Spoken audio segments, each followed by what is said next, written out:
नमस्कार। आज तारीख है 22 फरवरी 2026। शुरू करते हैं आज का द हिंदू एडिटोरियल एनालिसिस। आज के लेक्चर की पीडीएफ आप हमारे टेलीग्राम चैनल बेसिक वाला नॉलेज से डाउनलोड कर सकते हैं।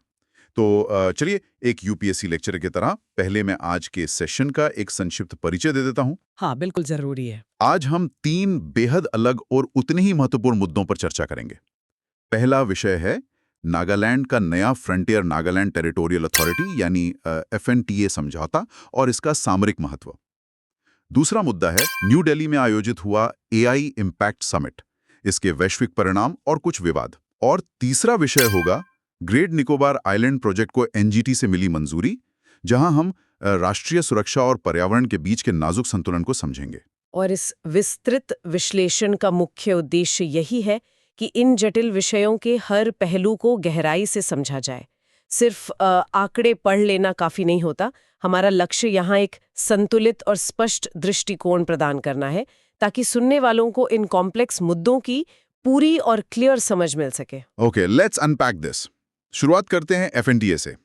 5 फरवरी को केंद्र सरकार, नागालैंड सरकार और ईएनपीओ यानी ईस्टर्न नागालैंड पीपल्स ऑर्गेनाइजेशन के बीच एक त्रिपक्षीय समझौता हुआ। सही कहा। इसके तहत नागालैंड के 6 पूर्वी जिलों को एक विशेष स्वायत्ता या ऑटोनॉमी दी गई है।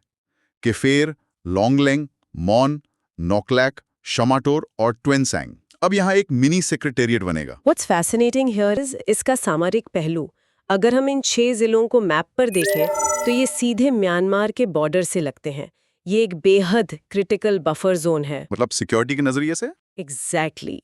म्यांमार की तरफ कई सशस्त्र उग्रवादी समूह सक्रिय हैं, तो सुरक्षा के लिहाज से केंद्र के लिए इस खुली सीमा वाले क्षेत्र को शांत रखना बहुत महत्वपूर्ण कदम है। पर देखिए, ये ईएनपीओ की ये मांग कोई नई तो है नहीं।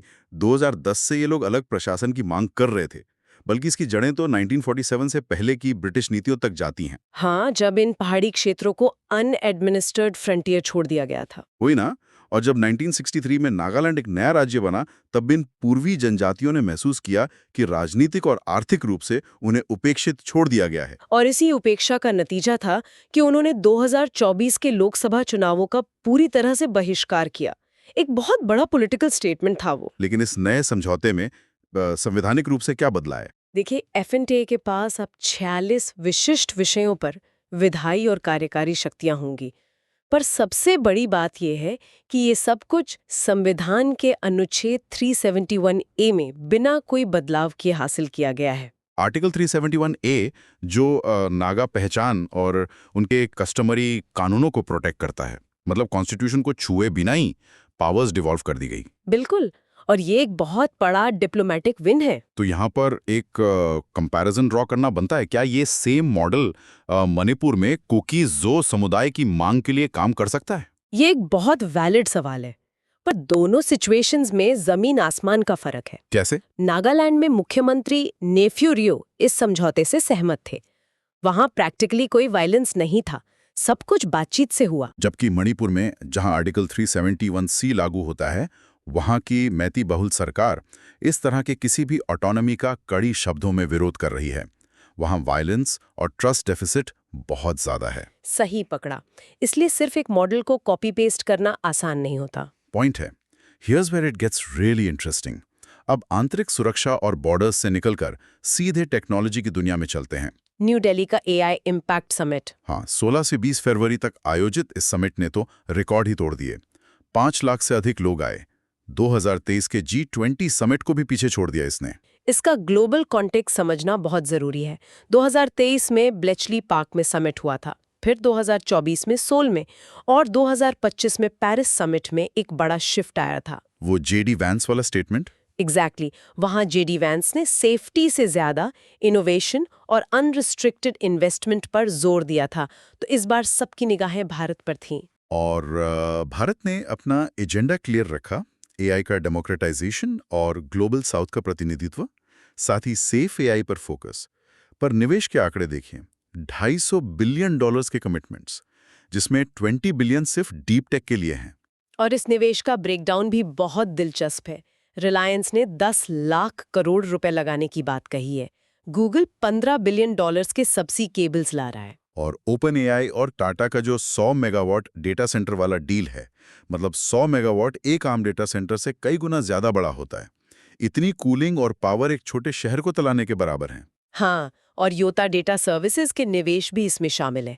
साथ ही भारत अब यूएस के नेतृत्व वाली पार्क सिलिका पहल में भी शामिल हो गया है। पार्क सिलिकॉन मतलब सिलिकॉन चिप्स और हार्डवेयर में अपनी पकड़ मजबूत करना।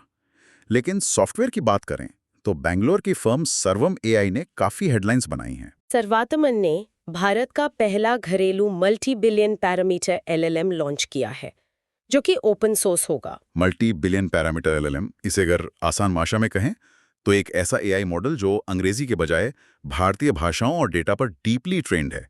और ओपन सोर्स होने का मतलब है कि देश के डेवलपर्स इसका फ्री में इस्तेमाल कर सकेंगे। सही बात है, ये एक गेम चेंजर हो सकता है। पर देखिए, अगर निष्पक्ष रूप से बात करें तो समिट में सब कुछ परफेक्टली नहीं हुआ, कुछ विवाद भी थे। हाँ, इतनी बड़ी भीड़ थी कि ट्रैफिक और लॉजिस्टिक्स बुरी तरह फेल हुए शुरुआत में। और वो गलगोटिया यूनिवर्सिटी वाला इंसिडेंट, उन्होंने एक चाइनीज रोबोडॉग को अपना बताकर डिस्प्ले कर दिया था वहां। हाँ, वो काफी एम्बैरेसिंग था उनके लिए। और पॉलिटिकल प्रोटेस्ट्स भी हुए वहां। इंडियन यूथ कांग्रेस ने प्रदर्शन किया, मोदी इस कॉम्प्रोमाइज के नारे लगाए, उन्हें बाहर निकालना पड़ा।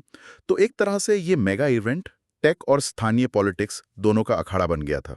इन सब के बावजूद जो New Delhi declaration on AI sign हुआ, वो एक बड़ी उपलब्धि है।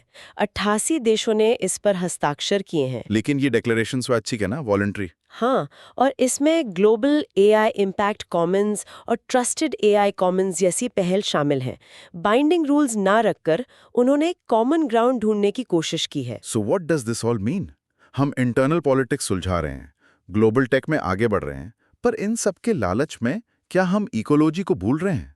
आते हैं तीसरे और आखिरी विषय पर, ग्रेट निकोबार आइलैंड प्रोजेक्ट, जिसे हाल ही में एनजीटी यानी नेशनल ग्रीन ट्रिब्यूनल से मंजूरी मिल गई है। ये INIDCO का प्रोजेक्ट है।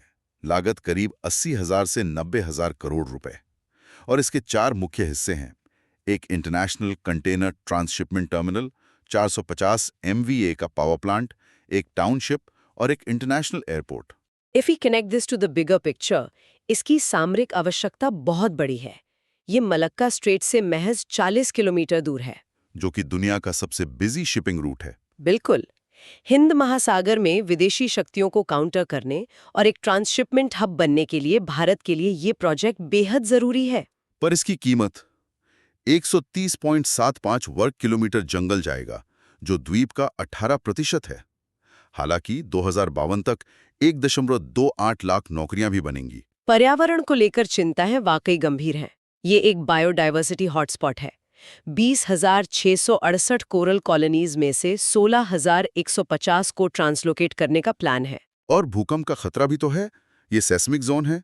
इसके अलावा एक बहुत बड़ा नैतिक सवाल वहां की शोम्पेन और निकोबारेसी जनजातियों को लेकर है। हाँ, जनजातियों के अधिकारों का मुद्दा। वहां के ट्राइबल काउंसिल के नेताओं ने एक्सप्लिसिटली आरोप लगाया है कि उन पर सरेंडर सर्टिफिकेट्स पर साइन करने के लिए दबाव डाला गया, कोअर्जन हुआ है।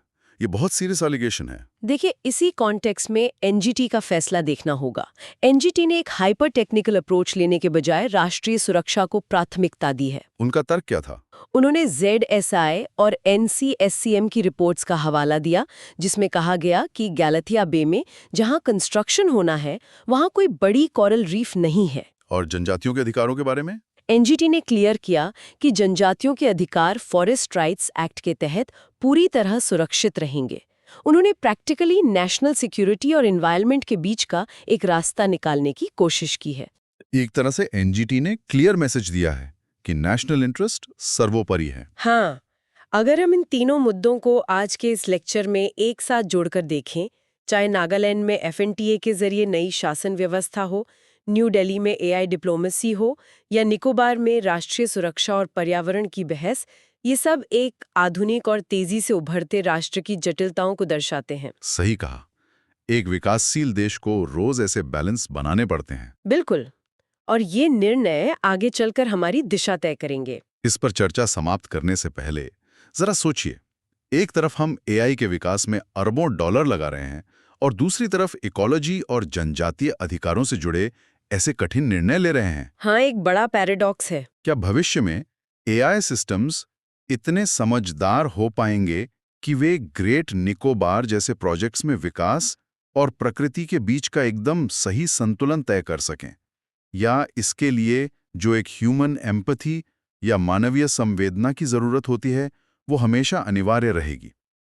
ये एक लंबा सवाल है, इसे अपने विचार में जरूर रखें।